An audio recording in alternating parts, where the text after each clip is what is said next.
Here we go. Well, let's do that again.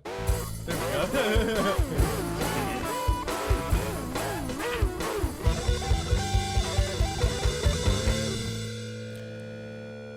All right, welcome back to another mini episode of Starting from Scratch. I'm here with Tasha Blake, and we today are interviewing a man that has had his voice used as We the North campaign. Like, that's amazing. He's also been killed by, he's been killed in Polar by a naked assassin, which was pretty awesome. I have to say that he was a great assassin in that. And then also, we're going to be talking about Galentine's Day Nightmare, which is his new Lifetime movie. Mr. Anthony Grant, thank you for being on our show. Hey, thank you for having me. I appreciate it.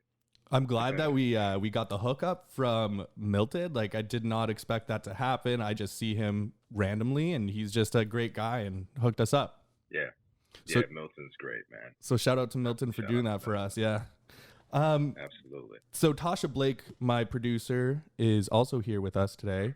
I thought she would be a great mind on the film that we will be talking about because I have a nice woman's perspective. Uh-huh. I feel like sounds good. How you doing, Tasha? I'm good. How are you, Anthony? I'm good. Everything is blessed.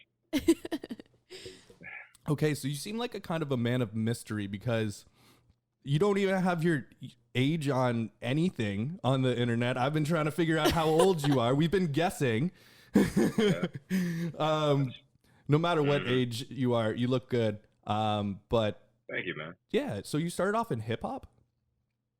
Yeah. It's funny, man. I've always been in the entertainment field. Well, that ain't funny at all, but it's a weird saying. Anyway, yeah, since I was like 11 years old, man, I've been performing, and before that, I used to write these little adventure stories and whatnot when I was like a little boy. Like, I'm talking like 5 years old, man. I remember I went as far as burning the paper that I wrote it on, this big piece of paper my mom gave me. I burnt it. She didn't know that. And then I wrapped it up like as if you found it, you know? Yeah. You know, like the Goonies? Yeah. Yeah. Mystery. Like, yeah, so my mind has always kind of been fascinated in the arts world, you know? So you were inspired to do that. So you were inspired to do that by the Goonies, for sure? Yeah. Yeah, man, like this whole treasure hunt thing. Love it. Sorry, and you were talking about hip hop. I didn't mean to interrupt. Nah, please, man. You know, so my heart got stolen by hip hop for a little bit, and well, not even for a little bit, man. Hip hop kind of, I don't want to be cliche. Hip hop saved me, but I would say music. I'm so inspired by music in general. You know, I used to have a group back in the days called AM/FM, right? And it was with my brother, rest in peace. Unfortunately, my brother Big Mike, he passed away, you know. But he was DJ Dick Dastardly, and I was Eminem, believe it or not. So I was originally the first Eminem. You know, that's pretty awesome. I'm sorry to hear about your brother, but Big Mike, I'm gonna be definitely checking out AM/FM. That's for sure. Where can I find them? Actually, can I hear it on YouTube? Hell no. It's funny. Like, I remember an old rap I had, man. It was like, hit the road, Jack, and don't you come back. I flipped that song. You know that? And don't you come back no more. Yeah. Oh yeah, I know it. I flipped that. I wrote it for somebody who kind of, I felt like they were a little disrespectful as young as I was. Somehow I felt that, and I just wrote this rap, man. It was crazy memories, dude. So you were Ant Grant? That was your performance name or what?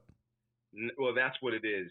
That's what it's been for some time now. You know, I separate myself from my personal life. That's why it's the mystery you've been trying to figure out. Yeah. I try not to, you know, the reason why I don't really get into it too much is because now with the internet and what's going on, what happens is, you know, you got a lot of, cyber bullies, you know what I mean? And I don't pay no mind to that stuff. People like your stuff. They don't like it.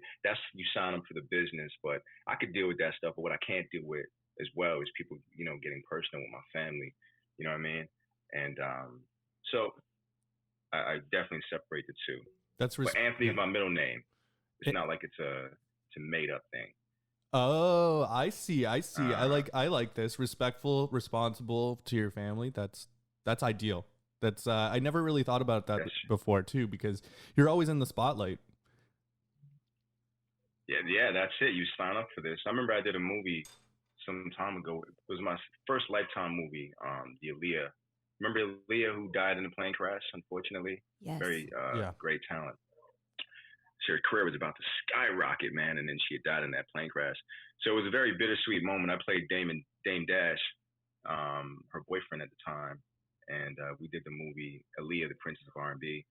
And that movie, man, the legs got cut off before it had a chance to take off because there was a little. I guess it started off internal between Leah's manager and and what his thoughts of what the movie should have been as far as the platform it was on. So because of that, you take a lot of hit just being associated with that project. It's like people are firing at you, but it is what it is, man. Yeah. Oh man. And so was he trying to force her to make it more of a cheese ball thing, or like? No. And by the way, I don't want to speak out of terms with it, man. Who knows? That could still be a sensitive topic for people. But, yeah, for sure. The movie itself. But just that, I think ideally he wanted it to be on a larger spectrum. You feel me? Like he wanted it to be silver screen, whereas, Lifetime, they don't do that. They do movie of the week, like Galentine's Day. Yeah. But what it does is put handcuffs on you because I'm also a writer. So if you're writing a project for Lifetime, you can go but so far with it. You know what I mean? Because there's a built-in fan base.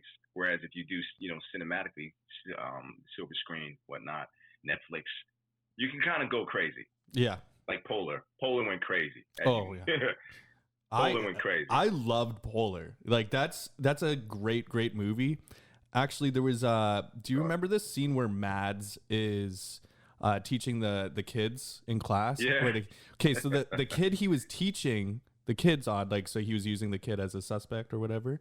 And I've actually worked with that kid on a college thesis film. Really? Yeah, Connor Laidman. Oh, that's cool. Yeah, I know. Like he's up and coming too. He's like hidden gem. He's he's in that new show Ginny and something on Netflix as well. Georgia. Ginny and Georgia. Okay. So yeah. Like that movie has definitely boosted people, but it was also kind of, I don't want to say raunchy killing, but it was still kind of like it was taken to the next step, the next level, right? Yeah. Oh yeah. Like you got killed by a naked guy. I know. I know.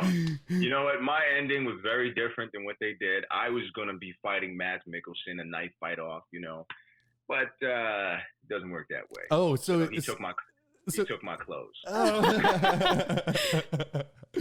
That's funny. Oh man. So originally it wasn't supposed to go that way? No. That was my ending in my head. Oh, that was the ending in your head where you were fighting. Hey, look, I was trying to use the law of attraction to make the writer be like, I feel like I'm gonna change this, man. I think we're gonna have Anthony. We'll fight off. But it didn't work. I don't think I put enough energy into it, so I died naked.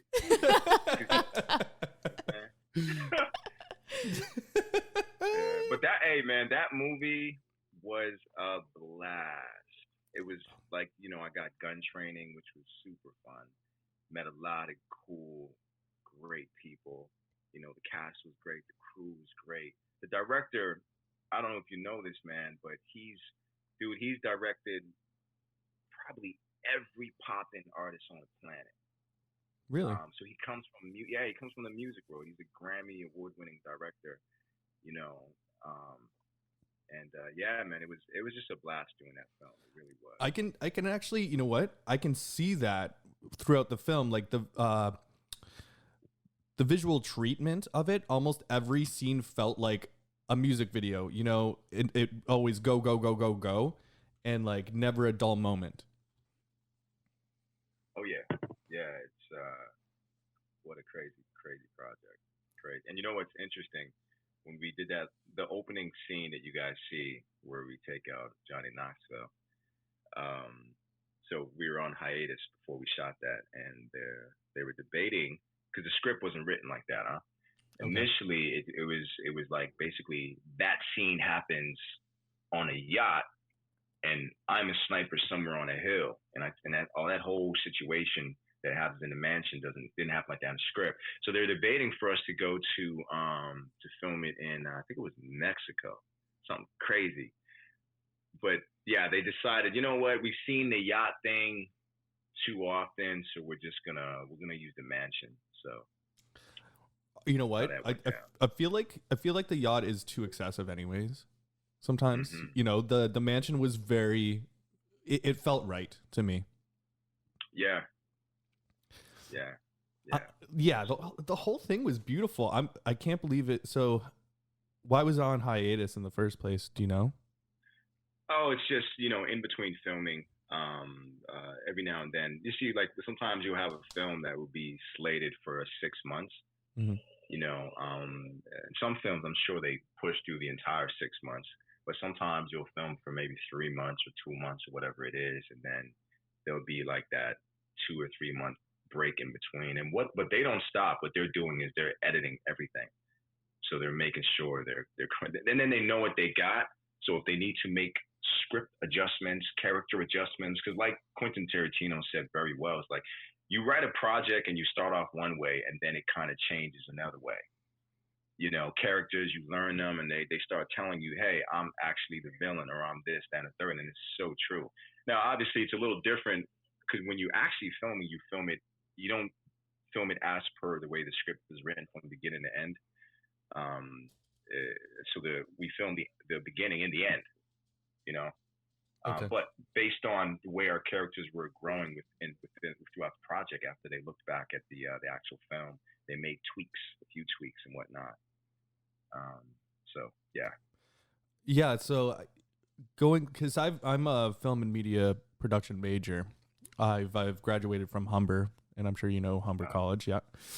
yeah, nice. Nice. Yeah. So when I was going there, the theory of it all is, and I think you're hitting it right on the head, is that you've got the production team, and then you got the director, the creative mind, but you've also got the actors and the talent. And once you combine those and you actually listen to what the story is actually trying to tell you, what it's supposed to be, then it comes Hmm. out as a spectacular film. But if you ignore everyone else other than yourself, then I feel like it's going to turn out worse than what you expected. Absolutely, and that's why there's that saying: don't be so married to your project, right? You have to be willing to allow other creatives to create. And Mhm. sometimes it's hard when it's your baby, but it's synergy, right? And you can't have that if you need to control every moving piece. I find, quite frankly, I love working with directors that say, okay, look, because the script is a blueprint, as you know, right? Mhm. There's a blueprint. Now we're going to work. Let's see this thing come alive. So make it your own words. Just give you. I want to see you. I want to feel you. When you get that type of freedom, it's so much easier to work with, and it's just a wonderful thing. Yeah, and also they hired you for a reason. You know, you That's right. worked your ass off, you got the talent, and like they should be able to come up to you and be like, "What do you think?" as well. I agree 100%, man. When you have that cohesiveness, right? Where, Mhm. like, for example, this might be a good. I'm not trying to run your interview, but this might be a good what am I want to say? Connecting to Galentine's Day, right? We're working Mhm. on that project.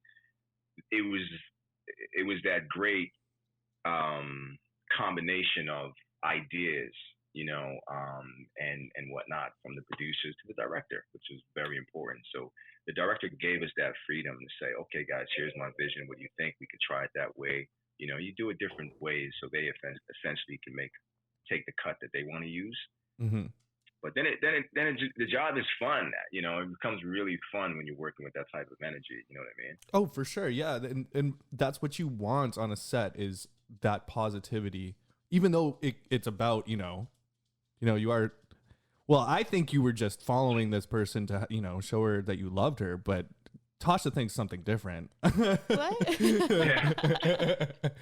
But even though it's like that kind of like the stocky vibe and everything, yeah, you want to have a blast on set for sure. And yeah, that was a great segment into your film. I do want to get into this. Who directed it, first of all?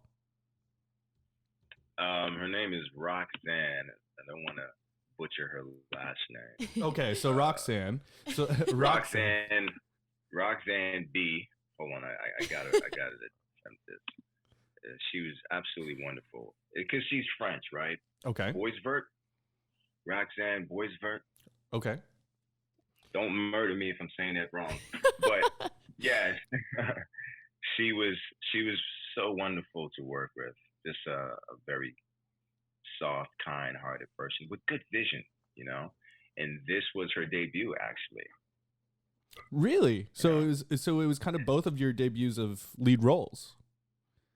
Yeah, exactly. Congratulations, by the way, man. Yeah. Thank you. I appreciate it. Because I fucking enjoyed it. Yeah. I actually, because I know what a Lifetime movie is going to be like, but it was cool to see that it was like kind of a stalker vibe. I haven't seen a Lifetime movie like that. Yeah. I don't know that I have neither. One of the first things, like I remember when I got the script and I was reading it, I was like, this feels like the TV series You, the character. You remember that? That Project You on Netflix? Yeah, we do. Yeah, Tasha's like, she's going off right now. You can't see her right now. Sorry, we're not doing video. I was like, when I was out watching it, I was taking notes, and that's one of the biggest things I was writing about. I'm like, this feels like Joe from You. I was like, this is amazing. I love it. Oh, that's great. I'm happy that you enjoyed it. Mm-hmm. It's been very humbling, the responses from dedicated Lifetime fans who are just like, I remember I spoke to a girl on the phone because of a bank related thing that I'm dealing with over in the US. It's not even a big deal, it's just whatever. But as we were talking, somehow Lifetime came up. She said she has her DVR set on record. But yeah, so people are like diehard Lifetime fans, and I remember the director telling me, she was like, "Listen, so this is what my viewers are going to be looking for," when she was helping me with the character. And I was like, "Okay, this is cool, but it turned out very well, and I was very happy with how the completion of it." So when you were working on your character, were you thinking about like, was your character a psychopath or a sociopath? That's an interesting way. That's good. Because we've been talking a lot about serial killers. It seems to be like a big trend right now, in the world. So we've been talking a lot about it, and we've had some theories on psychopaths and sociopaths. So, like, I personally, I thought it was more of a psychopath. Like everything was kind of down to a T, but then there was kind of some sociopathic values at the end where you couldn't control. Yeah, it probably had a little bit of combination of both, because of his interests and where they lied, For me, one of the biggest things, and I'm sure you hear this from every actor you may speak to, it's like finding his truth, because an insane person, if you will, or people who are doing, everyone that does what they do, there's some sort of mechanism that makes them feel this is the right thing to do, even if it's the wrong thing to do, right? Right. And I use like the example is Thanos in the Avengers, right? This thing was, I'm going to do this because no one's going to have the balls to do this, and this has to be done to save humanity. So y'all can hate me all you want, but this is what I need to do, whether you disagree with it or not, right? and that's how you're able to basically make the character grounded. You know, and Right. that was my biggest thing with playing the character Brian was I'm like, okay, I need him to be as grounded as possible. You understand? Yeah. It can feel realer to me. So what one thing that I spoke to the producer and we're talking about the character and I said, hey, I was thinking about this guy's backstory, and I was thinking that his backstory is related to him growing up with his father having money, and his mom basically bailing on them, taking the money, and through heartache, the father ends up passing away. So that's lived with him, and because how people have like mommy issues and daddy issues and whatnot, which is a very real thing Mm-hmm. that I don't take lightly. So he has those issues built in on a subconscious level, and now with what happened to his father, it's playing out in his life, to make sure that never happens to him again. And also, he's kind of getting revenge in a sense. You know what I mean? So anyway, I was just talking to the producer about the idea, and he was like, "Man, we got to put that in the film somehow." I was like, "Oh, okay, cool." So that's how if you recall, there's a couple scenes where I'm talking to my dad. Mm-hmm. That's how that came to be, and that's what I'm talking about with the collaboration, right? Is like I just was telling him my thoughts on the backstory of this character and what he thought about it, and then he was like, "Yo." Well, he didn't say yo, but I like it. I like it. Let's put that in the film. Let's incorporate it. Well, So we incorporated as much as we could. Yeah, it's like the hidden gem with the, like you were saying, it was with the phone calls. It's those slight little notes in there. Exactly. So was it more than just the phone call? Because I feel like there was a picture of some sort. There was. Yeah. No, there was so I'm in my office, and there's a moment where I look at the picture where it's me when I was, probably like 4 years old with my father, and I'm just letting him know that, like I know what mom did, but it wasn't for nothing. What happened to you? It's never gonna happen again, basically. You know what I mean? And obviously we wanted to do more with it, but that wasn't scripted. That was something we just kind of threw together, so we couldn't pay it off fully, but it was enough, I feel, for people to be like, okay, I'm sensing there's some backstory here as to why he is the way he is. Yeah. Oh, yeah. Well, I think you nailed it on the head. I think, and honestly, I think that's why I'm respecting you so much as an actor right now, is because of your talent of actually making things so real from film to film. What I've seen you in so far, everything feels so real because it's real to you, and you've had this backstory. You know who your character is, and you are that person. I don't always believe that even actors and actresses in larger films than you've been in, which blows my mind. I can't feel that from them. Like a lot of Netflix stuff recently, actually. I can't find that connection to the mains or the leads, and you've definitely nailed it on the head. Thank you, man. I really appreciate that. It's like I watch a lot of movies as an actor, or movie content. Bottom line, Yeah. as an actor and as a writer, and that's why I tell people, like, of course, go to acting classes when you can, but when you can't, that doesn't mean you just sit down and do nothing. It's one thing to enjoy a good film, but even films that are not good, watch them anyway. Watch what the actors are doing. Watch, close-ups, the way, how much movement are they putting into their face and why, how are they conveying the energy with using less energy? You got to look at all those little things, and especially if you study the best, right? Because Abdu, success leaves traces and clues as a formula, Yeah. and then how do you make that your own, right?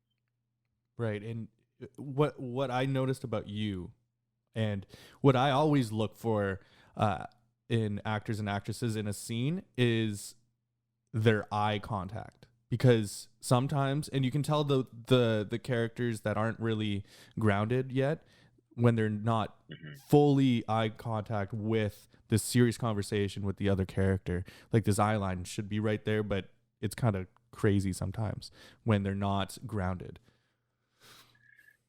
Oh yeah, absolutely. Absolutely. I remember I had a conversation with someone some time ago regarding a scene, and it was exactly what you said, where, it was along the lines of, I thought that the girl, she lost her power with not looking, like, the point of the, like, when you look at a scene and it's like, okay, the purpose A and B, the two characters, and then you got the C, D, E's for other characters around them. If your purpose is A and B, then you don't have any purpose to really be looking at C and E, Mm-hmm. because, and again, but depending on the situation, and specifically why, you know what I mean? But if you when you keep your focus there, it it just holds more weight on it, but again, that that really depends on certain things, and that's Mm-hmm. why it's about this studying, doing a lot of studying, basically, man, what it comes down to. Studying and again being directed properly, I think. Being Yeah, directed. Yeah. yeah, and because you have to do it over and over and over again. A lot of people think that like a scene that you shoot only takes a couple minutes to do. It takes a full day. It takes a full day. They don't know what coverage is. Oh yeah. So Oh yeah. yeah, you got to do what you got to do, and being in character and having that real eye contact, like you're looking into the other person's soul and actually understanding what they're thinking, even if it's subliminal. Right. Yeah, that's the golden ticket, and I'm so fucking impressed by you, and I'm really happy that you took this call. Thank you. Well, thank you. What I want to do is ask Tash what her thoughts on the film was, because she's been a little quiet, and I thought she was going to talk a little bit more. Yeah, I know. I think she's nervous. Scared. Yeah. There we go. Good. This is good cop, bad cop. All right, we got the good cop out the way. So, Ann, basically, you suck. Oh my God. Well, I'm just taking everything in because I was taking notes the whole time I was watching it, but knowing that like the film was directed by a woman, like this, like it's made for more of a female audience, I feel, not necessarily, but with Claire's character, we see such a progression, right? She starts out as being very one way, and you see her character sort of build and change and evolve. But what I thought was interesting is that all of that evolution is through her interactions with different men, like her father, with you, with Brian. But I thought it was really interesting the way they did the mirroring, like almost like you two had these monologues going on, like as you're speaking when you're alone. And there's a lot of scenes like that. So I wanted to know what you thought your character is supporting her growth, or if you like where you thought your own, like Brian's progression of his character went. Just more into that. That's a good question. We should have had you in production and talk about all these things before we started filming. No, that's really good. Yeah, we did have those separate intimate scenes that were interconnected, right? We were polar opposites in that essence. She was feeling one way and I was feeling the other, which, like you said, was all, whether she knew, well, she figured it out later. It was all based off of, or along the way anyway. She was reacting off of everything that I was intensely doing to her, and basically playing this mental game with her, Yeah. And funny enough, when I remember speaking to her, because some of the stuff, we didn't always work together the same day, so she didn't know some of the stuff that I was doing, vice versa. And she was like, "Hey, Aunt, when we were working, she was like, I'm happy that you're playing it as grounded as you are, because it's helping me full circle. And I think it really will bring our characters together, because we're doing it very different. It's like in a weird way, we're dancing with each other. You know what I mean?" Yeah. Well, you would ask something in the ending pertaining to the arc.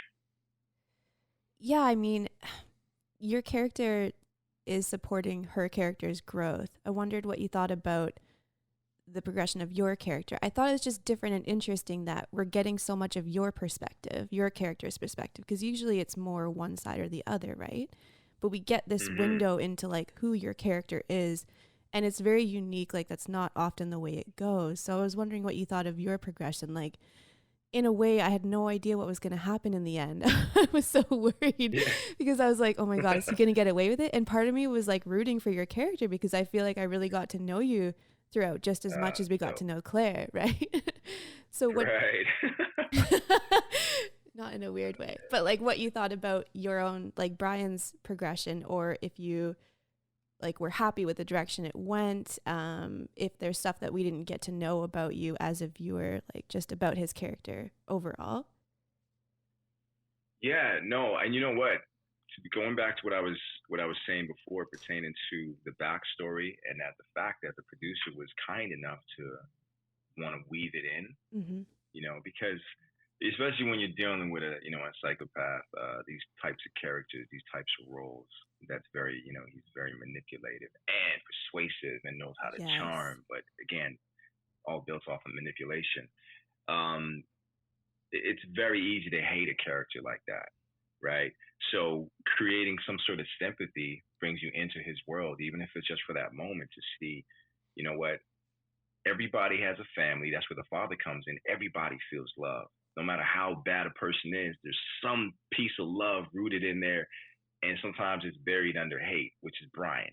Yeah. Which is what I think, allowed you to kind of, or, people that watched that enjoyed it to see, you know what I feel. Because someone messaged me saying, man, it's like I wanted to hate you, but I felt kind of sorry for you. I felt sorry for you. And I was like, oh, well, that's good. Yeah. So I was happy that there was some growth there because just, and I love that the role was written in a way that I was able to play two agents, whereas this guy, he's real kind and he's really genuinely being nice, or is he? Yeah. Right. And he wants to know, talk to me. Let me listen to you. What do you have to say? Because I'm going to use that against you. But for now, let me know what's on your mind. And that stuff is fun. That's where the grounded part comes in, where you don't have it's very easy to twist your mustache on that. You know what I mean? or with the looks. I was trying to be very careful of not trying to give that, what is this guy doing? Yeah. kind of looks. So that's way. So you would be surprised. What the hell is going on with this dude? So I was really happy with it, and I think the girl who played Claire, Camille, Stop, 2 P's. She did a great job. She did a great job, and she was great to play off of, and it was good to see her character grow through that growth, right? Because a lot of times people are very, what's the word I want to use here? It wants to slip my mind. They're when you are unaware, when you're too nice to someone. God damn it, what is it? When you're just really nice and you think the world is just peaches and cream. Like naive? You are. Yeah. What? Oblivious. Boom. Oh, oblivious. Yeah. She wasn't. There was a point where she was like, I don't know. She even said it. She's like, I think she said my mind says no, but my heart says yes, or one of the two. And we're put into these critical positions where we think with our heart and we pay. Most definitely. You know what I mean? So I think that was cool. That was a cool place to go into, and then her finding her strength as a character. Which you're right, my character supported that, and that's life, right? If you are at a job and you get fired, if you're at a job and you're feeling like, you know what, man, I don't know if I want to get out of here. Sometimes we're very comfortable, right? Whereas you have to be uncomfortable to get real comfortable. And we get uncomfortable, we get comfortable, we get complacent. But then the universe fired, boom, you got fired. Now you don't know what else to do, but you're forced, hopefully, to get stronger out of it. In Claire's situation, I forced her to grow. So I can tell you this much: if there's a part 2, whoever comes in her life better not do the same thing Brian did. She didn't learn nothing, right? Yeah. She had chances are it won't happen again because her guard is up. She's a little smarter. She's a little stronger, a lot stronger because of it. You know what I mean? Oh, for sure. I think like it was interesting watching it because you came out so strong right off the bat, right in the initial scene. And as a viewer, like you're like, oh, like this, wow, this guy is just like, you know what I mean? There's this romantic aspect. You're rooting for Brian's character because you're like, wow, he really, really loves Claire. Like, you know what I mean? It's appealing. And then as the movie goes on, you come to realize like she's more of a pawn in his master plan because there's something else going on entirely. And you're like, oh man, like, but part of me still wants to be like, oh, does he still really have feelings for her though? Because like, is there something more there? There's, I don't know. There's a lot of questions. I don't know if you had the same thing, Dan, when you were watching it, like running through your head, but yeah, it was, I thought that even still, like leading up to the end, like maybe he really did have feelings for her. I don't know. Mm-hmm. Which in that sense, I feel like he would kind of be a psychopath, correct? Well, the psychopath is always looking, it's survival instincts, right? They'll Right. maintain relationships when they benefit them, so they can move from one person to another as long as it serves them. So that makes perfect sense for Brian's character. Right. Yeah, I think so too. Yeah, it's a whole debate though. Like that'll be a university thesis paper right there. I hope so, man. Yeah. I hope so. Yeah, and no, so go ahead. No. Go ahead. I had nothing there. I said I hate my ums. You know, that's good because, and you know, you got to credit the writer, Andrea Canning. She did a good job of, you know, misdirecting the audience, which is good writers do that, and then, you know, actors have to embody that to really sell it so people can feel like, because I felt that, and then it's a good thing when you're watching a movie and you're like, come on, man, you don't have to do that. Like, there's still a way. Yeah. You don't have to be that guy, you know, and you feel that way, and then why, you know what I mean? And that's a great feeling that you could make the audience feel that, you know. Oh, for sure. So that's well, when you see her progression, like you're hoping at the same time, because you guys were mirroring each other so much, you're just like, maybe it's gonna change. Like maybe she's gonna be the one to help Brian change, and you're rooting for that at the same time. But I have a question for you, just in your opinion, I guess, or based on what you know from the writing and stuff. Like the initial scene, it's the, you know what I mean, the girlfriend's going out. What do you think? Why do you think Brian targeted Claire? Like, do you think there was something specific about her? Because in a way, if you see like women strong together and they're kind of like, they don't want any guys around, like whatever, like, was it a challenge for the character to be like, like that's more appealing to him because he is so intellectual, insightful, what have you? Or like, if you could pinpoint it, what do you think was most appealing about Claire to Brian from his perspective? Well, I think as a character, the attraction is a very small part of it, but the bigger piece is his connection through his friend, right? What is the character's name? Tiffany, right? Played by Tina Chung. So Tiffany what you guys don't see is Tiffany knew the game plan, as you realize in the end that she was in on it too. Mm-hmm. But the backstory of that would be that they were planning to, you know, put this on someone to get the money from his current wife, right? Because the first time it didn't work out. So this is the second attempt to do that. And so it's a matter of, well, who's desperate right now? Who's went through something? One of those. That's a conversation they probably had at some point. And she said, well, you know, my friend, she just went through a real bad mix-up where her boyfriend actually got killed, and she was, you know, initially suspected as a murder, but she got off trial because it was an accident. You know what I mean? Kind of like a freak accident. That scene when she pushed the guy, remember? She kept flashing back to that memory of what happened, which brought her down through depression and, you know, taking antidepressant pills and all that other stuff. So it's like bingo. Here's someone, that's a good, easy target. It's just a matter of this is where the charm comes in. Can I charm her heart? Pull her in, and that's why the character Tiffany was kind of like, oh, egging her on. Oh, I think there's something here. You know what I mean? And you need to kind of move on, go out there and date again, type thing, right? Oh, So I absolutely. think, yeah. So I think that pretty much sums up why specifically she was the target I because of her gotcha. past and what she recently went through. And then it's easier to connect the dots. That's why when the detective was like, oh, snap, look here, we found out that she was actually on trial for a murder of her boyfriend. Huh. Yeah. She's the crazy one. You know what I'm saying?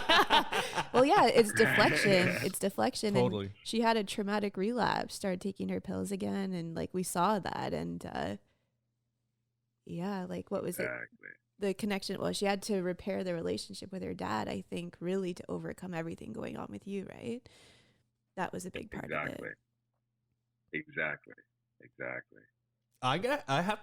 You know what, for the character development, the psychological thriller development as well, I have to rate this a 5 out of 5. I have to, because it's actually, there's a lot more put into this film than a lot of people see, and I do hope people listen to this podcast as well as watch this film, because I think they'll enjoy it a lot more as well, like knowing how much work goes into this.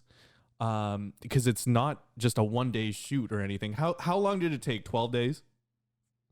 It's 14. I believe it was 14. 14. Yeah, 14 days. Wow. Yeah. And how long were those days? You know what? They did a pretty good job with trying to manage it. So they weren't like 16. At least not for me. I know Claire had longer days, but for the most part, they did a pretty good job of keeping it around. I think the longest we may have went was maybe 14 hours one day. Wow. Yeah, well, that's actually pretty good. Like, yeah. And today, there's a couple of things I want to say that are kind of funny. Is number one, don't worry about missaying people's names, like the director's name. You know how I was texting you about Jason Burke. Burke. I kept calling him Jason Borky or something like that. It was because it's French or something or whatever, right? Yeah. It's like I was calling him the wrong name, and I even said it to him. Oh yeah. You got it. You're Jason B. She's Roxanne B. Yeah, exactly. Hey, you can call me Ant. You can't mess that up. Exactly. And then the second time in my life, and I don't know why I haven't heard it even at film school, was movie of the week. You said that earlier in this interview, and I thought that was really cool, because are you constantly looking for a movie of the week now, or like what's your schedule like now? You know what? Yeah, so MOW, that was a term I learned too. Yeah. Just getting them. I was like, MOW, what the hell is that? Oh, this week. Okay, that makes sense. I'm all right. So here's what I would say. I'm very open, to those projects as well. For me, I just like stuff that's written well, to be quite frank. I've done stuff, like it's funny, in the process of memorizing lines, I get into that with people sometimes, and they want to know the process. And I say this, it's funny because you could have one page, very little dialogue on the page, for whatever the scene is. And man, if that stuff is not written well, you would be like, I just can't seem to lock this down. But you could have 8 pages written well, and boom, get it in one night. Yeah. So, but going back to the type of projects, I like more, to be quite frankly, I love edgy stuff. I like things that you can just really you can go all out. You know what I mean? And for example, I remember I did did this show on CBC, and the main actor, he was kind of funny. He put up his middle finger to the bartender, but it worked in the scene. I was like, yo, that's kind of cool, man. That was funny. He was like, yeah, but they're gonna cut it. I was like, why would they do that? He's like, oh, because they can't use it. I'm like, it's like you don't have the kind of wiggle room to really be an artist, as far as I'm concerned. But that comes with the job, that those types of restraints depending on the network. Lifetime being one. But I love doing the Lifetime stuff too. I'm not knocking it. Mm-hmm. Netflix is a lot of fun because you can kind of go there. But I will say this: it also depends on. There's so many variables. So how it's written, the team that's involved, right, and how much creative, not control, creative freedom they allow you to have as an artist, as a performer. But something that I really want to do, man, I want to do a military movie. Well, now with all that gun training, right? Yeah, I want to do a legit behind enemy lines type of Oh military. shit! Behind enemy lines, yeah. Yeah, I want something like that. I want to do a basketball project because I'm rooted deeply in basketball. Honestly, like if it's another Coach Carter or something, I'm down all the way because like that was dope. That's my favorite. Yeah. That's my favorite basketball movie of all time. It's so good. It is, yeah. Oh yeah. That's so please do another basketball movie. I will 100%. I will do anything you need to on that film set. Like. Yeah, well, you know what? The saying goes, man. Sometimes you got to create what you want, and that's also what I do. As I'm a writer, so like I said, I want to do these different types of roles. I'm not going to wait on them. I'm going to create them as well. But thank God I have a wonderful team, and they get me wonderful auditions. They put me in a position to have wonderful opportunities like the Polar, and there's some great stuff that I recently audition for. We'll see how that goes, But I got a Christmas movie coming out this year. That was good for me because I love Christmas, my favorite holiday. Yeah. Yeah. So that should come out on Christmas. I'm also in there's this new series called Pretty Hard Cases. You guys heard of that? No. What's it on? Who's? It's with CBC. It used to be called Lady Dicks. Which, to me, yeah, it's a way better title. I don't know why network probably thought, Yeah, Lady Dicks is amazing. Yeah. Right? It's like you're like, whoa, what is this? It's, I do. Okay, but that's so not what it is now. It's Pretty Hard Cases. I do find a lot of. You feel really young to me, right? You've got a really young heart. So a lot of people that I've met, Tash and I also have, you already know our podcast, #DickSmoothie. So we have, and people are like, I don't think I want to listen to something that's called Dick Smoothie. And we're like, no, like if you listen to it, it's actually really good. It's a very feminist show. Like we talk about great things, So just because it says dick in the title doesn't mean it's just about dicks. Okay. So Lady Dicks, I think should have stayed, but so I'm going to watch it on CBC. You said?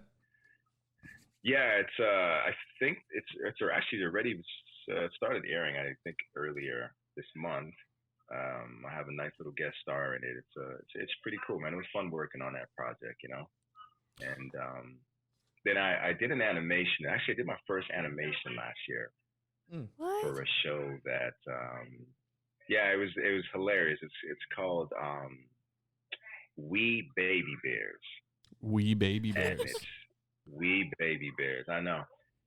Funny title. It's not what you think it is. When you see it, it's hilarious, man. It's like 13 and up. It's not for little babies, that's for sure. Yeah, hilarious. Those are some angry bears. No, I'm actually I'm glad you're giving me some stuff to watch because I ran out of things during lockdown. Yeah, right. Yeah, and I have a question for you. What they keep saying Netflix is going to move to Canada as well. They're going to set up a production area, right? Yeah. Mm-hmm. Where do you think it's going to be? Did. You think they already did? Because the last time I saw it, it was like a debate between Vancouver and Toronto. Where do you think it was? Oh, okay. I had heard some time ago that they already set up. They already started to set up, not too far from where I'm at. I think I think there's 2 locations out here supposed to be, but I might be wrong. Okay. I'm near Lakeshore, so over in the beaches, Oh, and that's okay, where yeah. they have a lot of studios not too far Oh, from here. So I thought that they rented space over there, Really? Well, you but know I what? might be wrong. That's a great place to actually set up shop there for sure.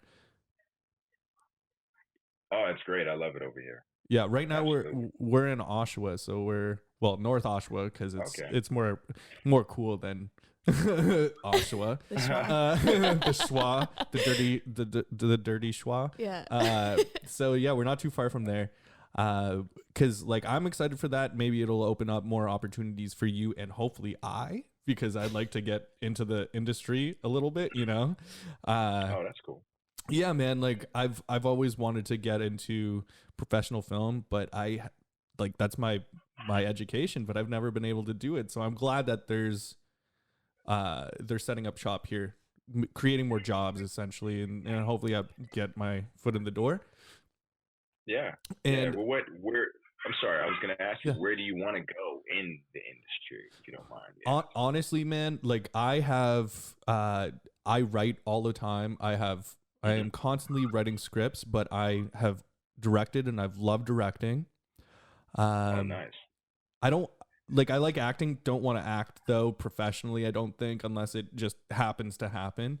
But yeah, I'm looking to be writer, director, cinematography. Man, I can do it all. I produce everything for my studio right now. So Wow. I do it all. I've never I can edit, I can do animations too. So hopefully see that's the only great. thing is it's jack of all trades, master of none. You know what I mean? So it's like I'm trying to get in wherever I can because I love all of these things and I'm just I fucking love knowledge. Right. I eat that shit up, man. Likewise. Yeah, can yeah. never get You're man. I Yeah. can tell, and that's definitely how you are. So, you're able to dive deep into your characters, and that's knowledge. Not ignoring your character, almost, right? Because you have to let the character be the character you want. That's right. But we're almost out of time here. I wanna ask you if you have anything to plug really quick. Not really quick, but if you want to plug anything, we already plugged Galentine's Day Nightmare, Polar. I actually want to.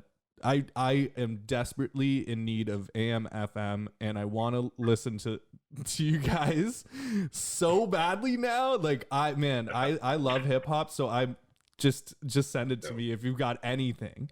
But what do you have to plug other than what we've been talking about? Yeah, well, I think I was premature with the plug-in with the whole Christmas movie and all that. You're Oh, like, not man. yet, dude. No. I love the Christmas movie idea because I love Christmas. Tosh loves Christmas. We've never actually celebrated this stuff before, but we're starting to get into it. Yeah. So yeah, do we have a title for this Christmas film or no? Yeah. Well, I don't know if it'll change, but right now it's called Christmas in the Wilds. It's actually interesting because it's two movies. They got part one and then they flipped it. It was like Romance or Love in the Wilds. Mm-hmm. And I came on. I didn't come on as a bigger character, but I wanted to do it because for how they say there's no small parts. Yeah. This was a prime example of that.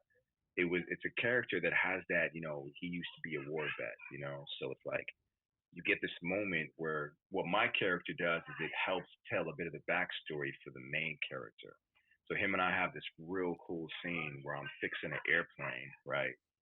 And a little charter plane, and he rolls up and we get into this conversation about basically the past, man, and just how do you deal with coping and whatnot. So I read that and I was like, oh man, this is powerful. This is dope, There's beautiful moments there, man, and it was beautifully filmed. Great. So so anyway, that should come out in Christmas. Did you say that's Lifetime or? No, I don't know. You know what? To be honest, I don't know yet what it is. That's okay. I don't know what they're doing. Keep there us might in even suspense. be a part 3 already. So. Yeah, seriously. Another question I have for you before we. I would assume it should come out this Christmas, but I don't know Yeah, no worries. Sorry, I I'm didn't not mean to fully cut attached you to that off project like there. that. I was also in a series called B Wars that's on Netflix. Yes, with that I recently had another release coming. It came out earlier this year called Welcome to Sudden Death, where I play this hip hop star who he's he's the thing that a lot of people sometimes try to call rappers on. Like he's this real confident dude. Yeah, I got this down a third, and the minute things pop off, he'll put a baby in front of him to avoid being hit by crossfire. You know what I mean? He's that type of guy. But the cool thing with that project was they had a writer. They brought in a guy who was supposed to be the RZA, by the way, to produce some of the music. I think he did some of the soundtrack. And anyway, this guy wrote this song called Booty Clap. I'm saying this guy, I'm absolutely tearing apart that. He's got a name. But I'm sorry, it's slipping me right now. But anyway, he wrote a cool little song, and because I am an artist, they allowed me to use my voice to perform it. Yeah. So I performed the record, and that's part of the soundtrack, which was kind of cool. Man, that's amazing. Other than that, I'm sorry, go ahead. No, I'm saying that's amazing. No, I can't. I'm so happy you're killing it. I want to. I really hope that we get to talk again or work together in the future. Maybe like have you as a guest on another podcast to like analyze one of the films with us, because it would be great. Another voice into the realm of acting, especially on a professional set, right? Yeah. If you were ever to be interested in something like that, because I think it would be a lot of fun. Yeah, absolutely, man. Like I said, I love, like what you said, I love the idea of all these moving pieces coming together to make a film. It's absolutely brilliant when you think of all the hands involved and what it takes to get something made, and it's incredible, So the one thing I would say, it's possible. Anybody out there, even yourself, you want to get into it, you want to do it, why not? Right? Right. We're not. You trying to build a spaceship to go to the moon? Now that's tricky. I don't know what to tell you. But you want to direct, you want to write. People are doing it. It's possible. One thing you might want to consider doing, and anyone out there who wants to get into the business, is create a demo, because the easiest route to getting in, not the only route, but one of the route is getting a manager, getting an agent to believe in you. And what they do is they get you into doors that you could pitch and show what you can do, and then that's kind of how the wheels get moving. You know what I mean? Yeah, man. You know what? I appreciate this so much. I'm gonna let you go, but I loved every single second of this conversation. I hope I get to dissect your mind again. Do you want to plug like an Instagram handle of some sort? Yeah, sure. If anybody wants to follow me, I say that with I got a weird thing about that, but anyway, it's I am Anthony Grant, man of mystery. Yeah. man of mystery. You know what? My vibration is as simple as this. I like to boost people up. Yeah. And I'm all about being motivated and finding ways to, how can you be the best version of yourself? How do we do that, right? And it's worth to always invest in yourself and spend that time to be like, I love what my life is, or I don't like this about me. What am I going to do about that? Because there's a way we can change that, right? Mm-hmm. But you just got to make the time, man. And it's possible. Those are the words that I want to end this interview off on, because that was words of wisdom from Anthony Grant. Thank you so much, Anthony. We'll talk again soon, man. Okay. Sounds good. Appreciate y'all. Have a good Sunday. Bye. Thank you. Bye. All right, so that was Anthony Grant, and holy shit, this guy is super cool. But we saw the video of him. He's got some chiseled fucking jaw, and I got nervous, just like looking at him. Flustered. Got a little flustered. Ooh la la. And I think I got to change my guess of his age. Younger. Sure. 34. 34. I'm staying strong at 34. Pretty sure you said 36 before, but Wait, I was like in my head. I was like, wait, I think I did. it was say 36. 34. And I want to give another shout out again to Milton, who is just a random guy that I've actually just talked to, and we were cool talking to each other. It's nice to make random connections and be able to support one another, boost each other. Exactly what Anthony was just saying there in the end. I think we need to boost each other to the max, and I think we need to start giving each other more love. You know what I mean? I'm good with that. Yeah. Like in general, I think that there should be more love and connections. Like, I'm not saying let's hold hands all the time because it's COVID. What? Yeah, no, I'm saying like be you can nice hold to each hands other. with gloves on. Like sometimes people have bad days and stuff like that, and some people have amazing days. For the most part, we always have amazing days, and we like to boost each other up, and we like to boost everyone else up too. I wish more people in the world were like that. I think it's time. I think COVID kind of isolated people, brought us, separated us, but I think everyone's gonna be a little bit more collective and supportive. And 2021. Yay! I haven't been able to use any of this. You're like, because it was such a good interview, and I can't believe how well it turned out. Yeah. So yeah, we're gonna have another full episode of Starting from Scratch coming up as well for Galentine's Day Nightmare. So if you want to watch that film, you better get on top of it, because we're going to be talking about it as soon as we get the next episode released, which I think will be a week after this mini episode. I don't actually know, because I'm thinking about maybe dropping the mini episode on a Monday. Mini episode Monday? Yeah. Mini episode on Mondays. Full episode on Friday. Yes. Yes. I just like alliteration. Perfect. Mini episode Monday, full episode Friday. Can't wait to talk to you soon.